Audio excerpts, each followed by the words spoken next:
le journal.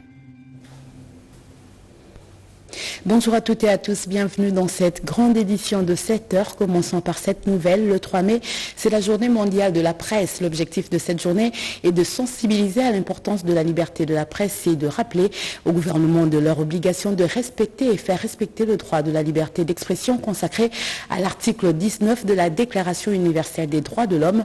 Et en 2024, cette journée est consacrée à l'importance du journalisme et de la liberté d'expression par le contexte de la crise environnementale mondiale actuelle. Et à Kinshasa, plusieurs activités sont prévues pour cette journée avec les chevaliers de la plume. Poursuite de l'instruction des dossiers judiciaires dans l'affaire qui oppose la justice militaire de l'Ituri et 21 prévenus poursuivis pour association des malfaiteurs. Ces audiences foraines en matière répressive au premier degré se déroulent à la tribune officielle de Bunia. Junior Selemani, reportage. C'est un moyen de droit que nous allons utiliser pour le fait présenté par le ministère public de voilà. Parmi les 20 prévenus sur le banc de Zakizi, l'on trouve un lieutenant-colonel de FARDC. Ils sont tous poursuivis pour association de malfaiteurs et détournement de munitions de guerre. Après les réquisitoires du ministère public, l'audience de ce jour était consacrée à la plaidoirie de la défense. Avec la loi martiale instaurée à Ituri, la cour militaire de cette province a accéléré le dossier pour définitivement mettre fin aux crimes et antivaleurs de toute nature, que ce soit un accent particulier émis sur les différentes magouilles au sein des forces de défense et de sécurité. Pour l'heure, plusieurs officiers de l'armée de Ferré devant cette juridiction ont déjà été condamnés pour différents faits conformément à la loi. Notons que ces prévenus sont poursuivis pour avoir travaillé de mèche avec le chef rebelle Lilemo Jean-Robert qui opérait sous les sobriquets d'Indocide dans le territoire de Mombasa. Ce chef rebelle avait été immobilisé avec ses hommes en juillet de l'année écoulée par les forces armées de la République démocratique du Congo. Actuellement, le commandant des opérations et gouverneur de l'Ituri, le lieutenant-général Bouyanka Chomadjouni, martèle sur la justice et les opérations militaires pour la pacification de cette province. L'unité fragilisée, conflits et violences de la Banque mondiale veut appuyer financièrement le programme de désarmement, de mobilisation, relèvement communautaire et stabilisation PDD-RCS pour la pacification de l'Est du pays. Confirmation des membres de cette unité au cours d'une séance de travail tenue avec le coordonnateur national du PDD-RCS, le professeur Abbé Jean Bosco Bahala. Reportage signé Peggy Mukunda. Dans sa mission de suivi et d'aide aux pays à conflit, l'unité fragilité, conflits et violence de la Banque mondiale souhaite apporter un soutien financier et une assistance au programme de désarmement, de mobilisation, relèvement communautaire et stabilisation PDD-RCS afin de mettre fin aux hostilités dans l'Est du pays. Le gouvernement qui va se mettre en place puisse vraiment concrétiser les programmes qui ont été commencés ensemble, que nous allons aussi mettre en application à travers le PDD-RCS. Et nous avons présenté à nos partenaires ce qui est en train de se faire pour le moment, n'est-ce pas, sur le terrain, les projets que nous sommes en train d'entreprendre avec ANSER, par exemple, avec l'INPP, avec d'autres partenaires, pour qu'il y ait une réinsertion économique des gens qui étaient dans les groupes armés à travers des projets concrets dans l'électrification rurale, dans l'apprentissage des métiers, etc. Et là-dedans, quel serait l'apport de la Banque mondiale, sinon que de nous aider à pouvoir avoir les moyens de notre politique. Le coordonnateur national du PDD-RCS s'engage activement à faire avancer les projets du programme et à favoriser la pacification de l'Est du pays. Il multiplie ses efforts pour mobiliser les ressources nécessaires et encourager la participation des communautés locales. Parlons cette fois-ci de la publication des résultats provisoires du deuxième tour de l'élection des gouverneurs et vice-gouverneurs de la province du Sud Kivu. Propos recueillis par Jires Tofunji. Publication des résultats provisoires du deuxième tour de l'élection du gouverneur et vice-gouverneur de la province du Sud Kivu. Nombre total d'électeurs inscrits, 48. Nombre de candidats, 2. Nombre total de votants, 48. Bulletin blanc, 0. Suffrage valablement exprimé, 48. Est élu provisoirement gouverneur de la province du Sud Kivu. Monsieur Pouroussi Sadiki Jean-Jacques. Est élu provisoirement vice-gouverneur de la province du Sud Kivu. Monsieur Miewa Elakano Jean-Jacques. Je vous remercie.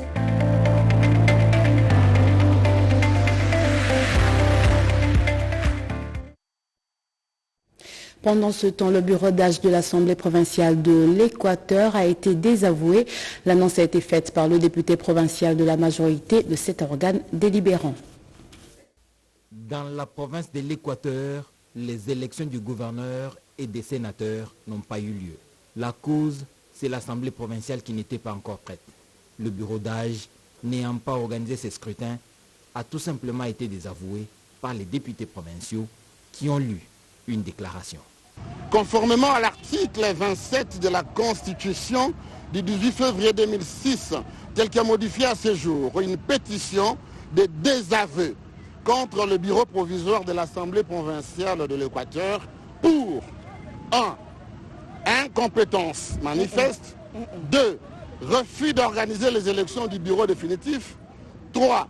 Refus de respecter les directives du ministère de l'Intérieur contenues dans les messages officiels numéro 25, bar CAB, bar VPM, bar Mininterc-CAC, bar PKK, bar 046, bar 2024 du 25 avril 2024. En effet, nous avons remarqué avec regret depuis le retour à Mbandaka de ces bureaux, en date du 24 avril 2024, après consultation, une mauvaise foi manifeste en ignorant toutes les initiatives prises par les députés provinciaux et les autorités provinciales, dont notamment celles des membres du Conseil du Comité provincial de sécurité, afin d'organiser les élections du bureau définitif dans un climat de paix et apaisé pour permettre à la CENI d'organiser les élections des sénateurs, des gouverneurs et des vice-gouverneurs le 7 mai 2024,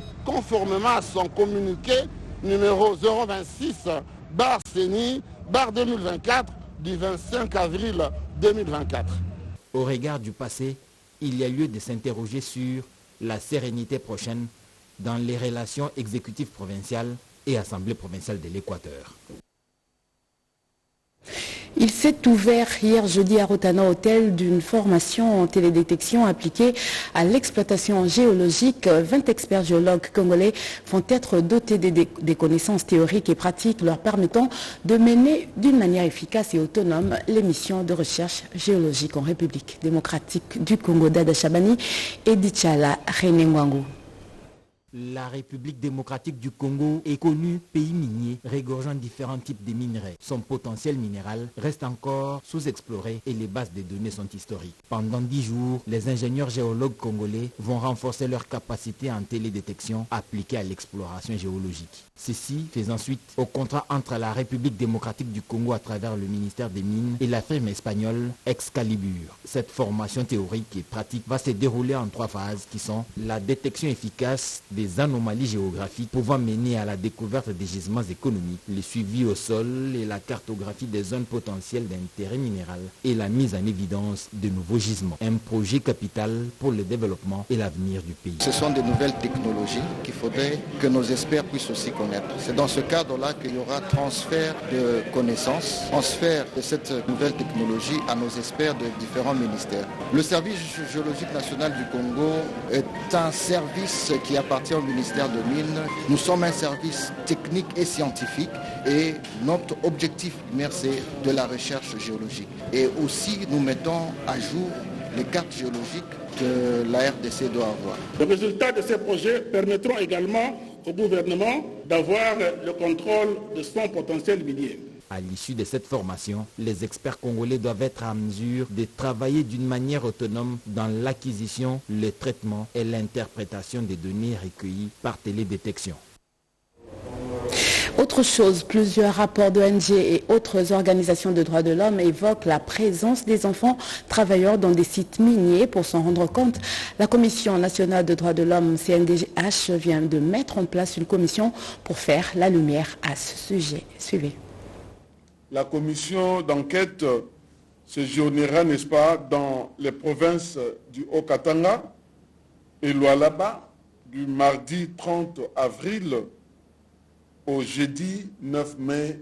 Elle aura de ce fait l'occasion d'échanger avec les communautés locales, les représentants de la société civile, les femmes, les jeunes, les représentants des services étatiques, les représentants des projets sélectionnés pour une évaluation externe, ainsi que les autorités locales et coutumières durant son séjour dans les deux provinces et visiter aussi quelques sites miniers, industriels et artisanaux de cobalt. La Commission nationale des droits de l'homme lance d'ores et déjà un appel à la collaboration. Toute personne ou organisation qui détient une information essentielle susceptible à faire avancer l'enquête est encouragée à saisir la commission. L'article 29 de la loi organique 13/01 du 21 mars 2013 de la CNDH stipule que toute personne physique ou toute organisation ayant saisi la CNDH ne peut être inquiétée. Et au ministère du Plan, parlons cette fois-ci de la séance de travail dans le secteur banquier sur les investissements à l'ANAPI. Les détails avec Patrick Michel Moukoui. Reçu au siège de l'ANAPI par son directeur général adjoint, le professeur Bruno Tshibangou Kabaji, cette délégation d'Equity Group Holdings et de la Société financière internationale avait un objectif bien clair. Il était question pour ces hommes d'affaires d'identifier des opportunités à développer avec le secteur privé, aussi connaître les cadres de collaboration qui lient l'ANAPI avec les différents services de l'État. Actionnaire dans Equity Group Holdings, la SFI est intéressée par tous les secteurs d'investissement en République démocratique du Congo et compte dans un futur proche faire le pont avec une entreprise internationale spécialisée dans le domaine de l'industrie métallurgique, laquelle envisage le déploiement de sa filiale en RDC. Le professeur Bruno Tshibangou Kabaji a, aux côtés de ses collaborateurs, donné à ses hôtes les informations nécessaires, notamment sur les différentes réformes, sur l'amélioration du climat des affaires en RDC et les perspectives d'investissement et les risques. Cette délégation d'Equity Group Holdings et de la Société financière internationale est sortie de l'ANAPI rassurée d'avoir obtenu les éléments nécessaires pour faire avancer leurs différents projets d'investissement en République démocratique du Congo.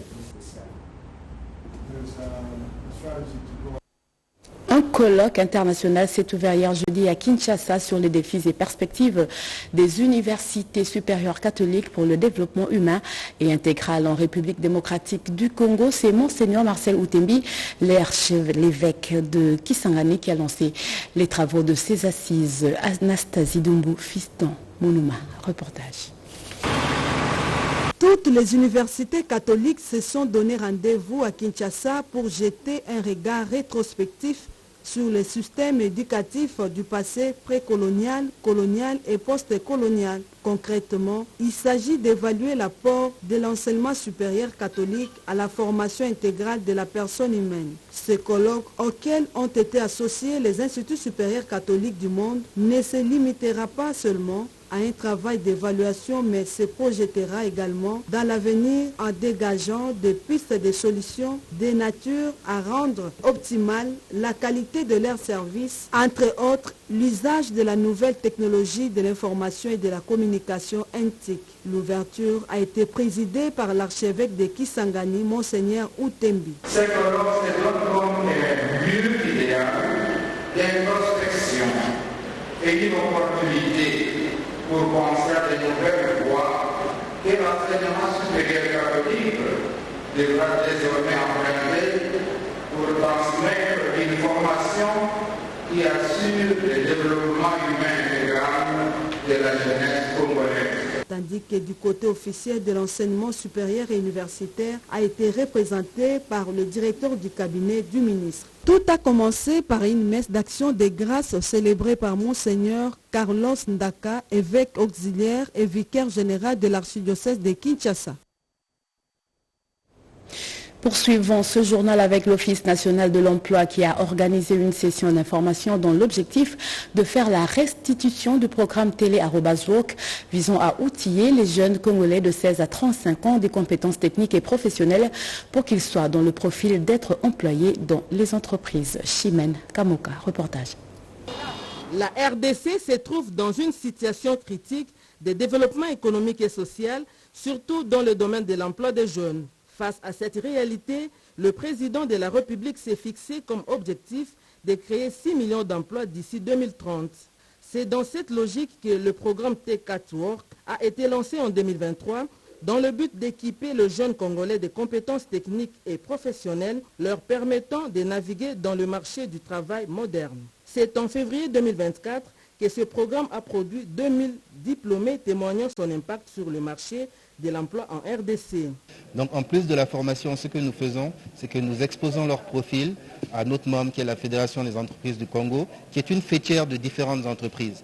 Donc les entreprises qui sont membres de la FEC savent maintenant que des jeunes ont été formés. Au cours de cette session d'information, il a été question pour les membres de la FEC, les candidats à T4 Work ainsi que l'ONEM et ses partenaires de discuter autour de la phase post-formation, présenter les ressources disponibles aux diplômés et réfléchir sur l'employabilité de jeunes en RDC.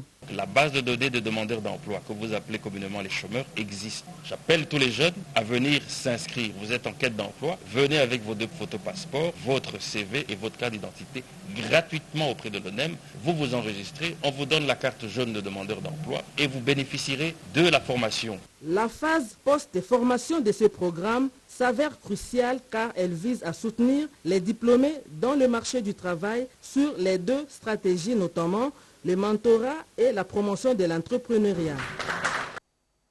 Et pendant ce temps, 250 femmes veuves ont bénéficié d'une assistance financière de la part de l'association Femmes et Promotion AFEPRO de Maman Marthe Kassalou Tshisekedi. C'est une façon de soutenir l'entrepreneuriat pour une bonne autonomisation des femmes veuves. Une formation sur le thème la restauration qui a précédé la remise d'enveloppes d'argent. Rodé Panda, reportage. L'appel pour apprendre un métier et bénéficier d'un appui financier dans l'autonomisation de la femme est une véritable aubaine pour ces femmes veuves des militaires réunies dans la salle culturelle du Collège Boboto dans la commune de la Gombe.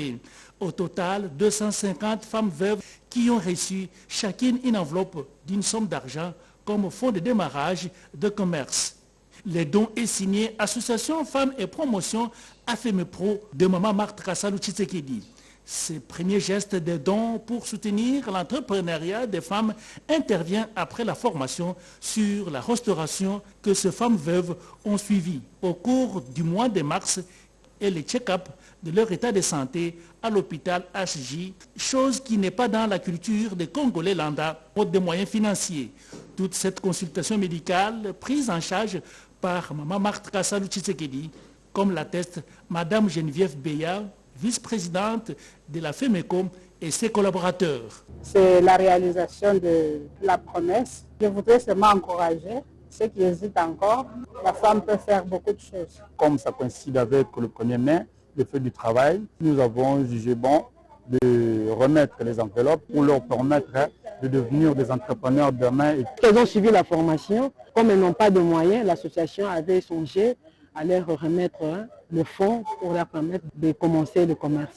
Cette action philanthropique de Maman Marthe Kassalou est un véritable remède pour ces femmes veuves qui ont appris comment s'autosuffire par l'entrepreneuriat.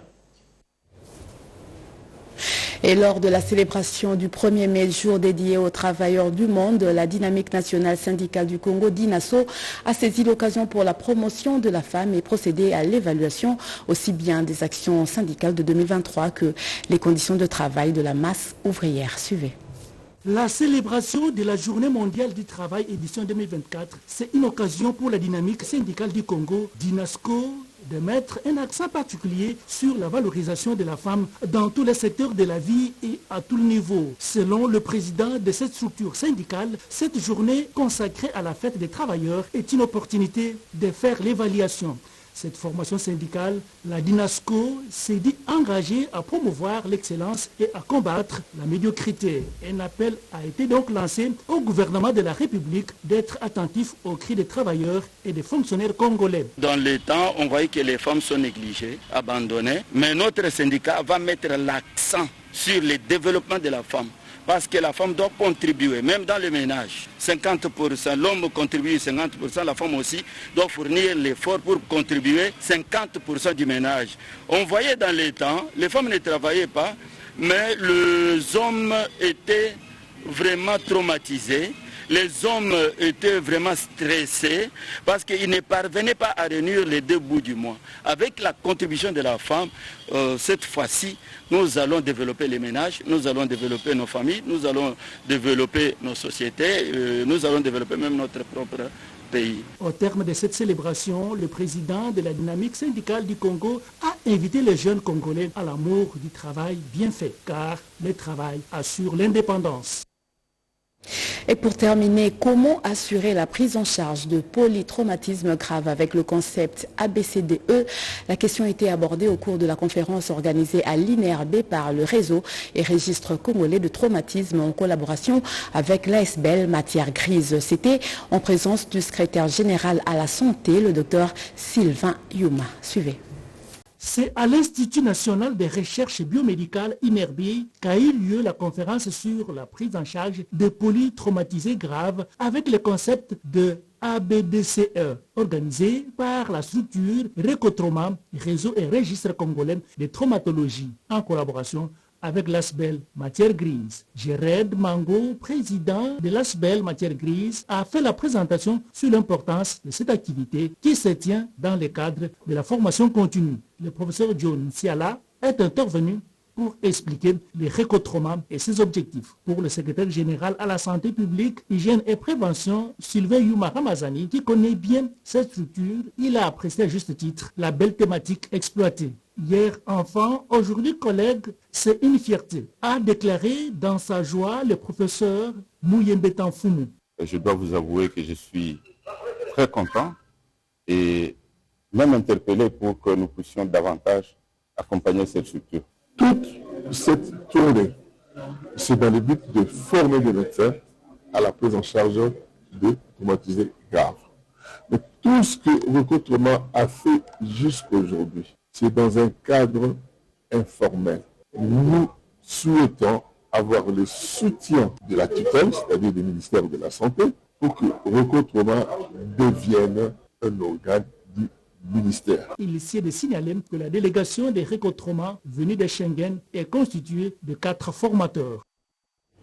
Mesdames et messieurs, c'en est fini pour ce journal de 7 heures. Merci de l'avoir suivi. Ce journal a été réalisé par Mamita Bangoulou, Pesho Moubenga et la partie technique était assurée par Guillaume Moukoko, Joseph Zenzo, Émile Zola, Eric Alain Galia. Le prochain rendez-vous est fixé pour vous à 13h30.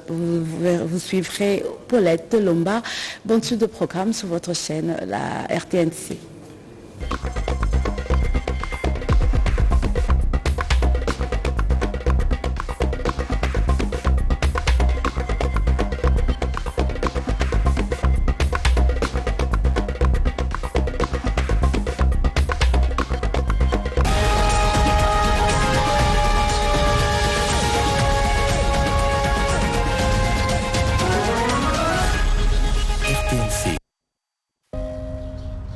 Ensemble avoir conscience que nul autre que nous-mêmes ne viendra sauver notre nation et que cela exige de chacun de nous une mobilisation tous azimuts.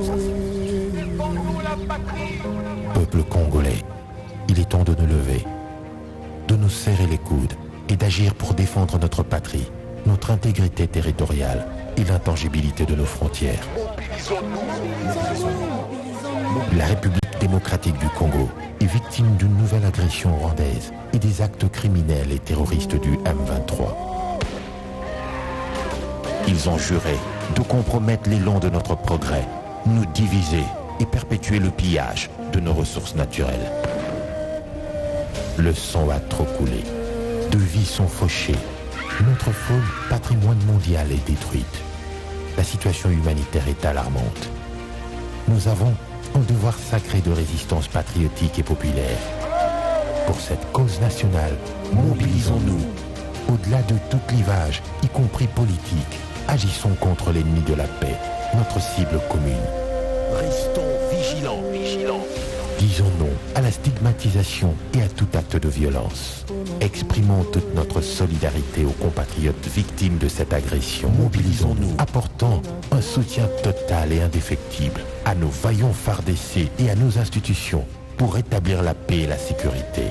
Ensemble, défendons la patrie et gagnons cette guerre insensée du M23, appuyée par l'armée rwandaise.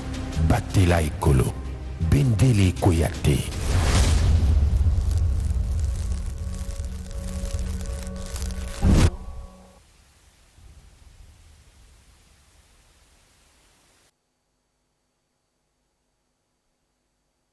Monsieur René Jean Kabamba, caméraman à la RTNC, la famille Mosengo Sekepe annonce la mort de leur père, oncle, petit frère, grand-père et papa, bébé Mazara Mosengo Kepeke Rara Somo Somo et Sixte Bikolo pour les intimes.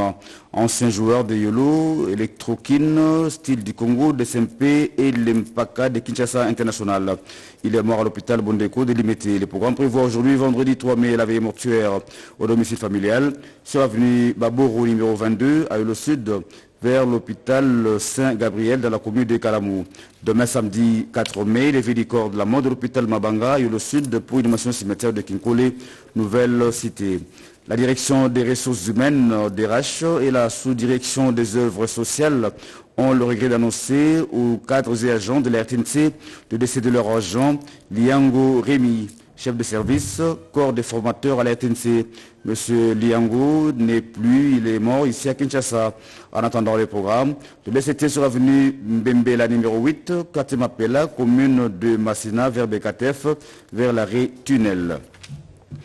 Wanani Ndundu Vergat, caméra women à l'RTNC, les familles Koulos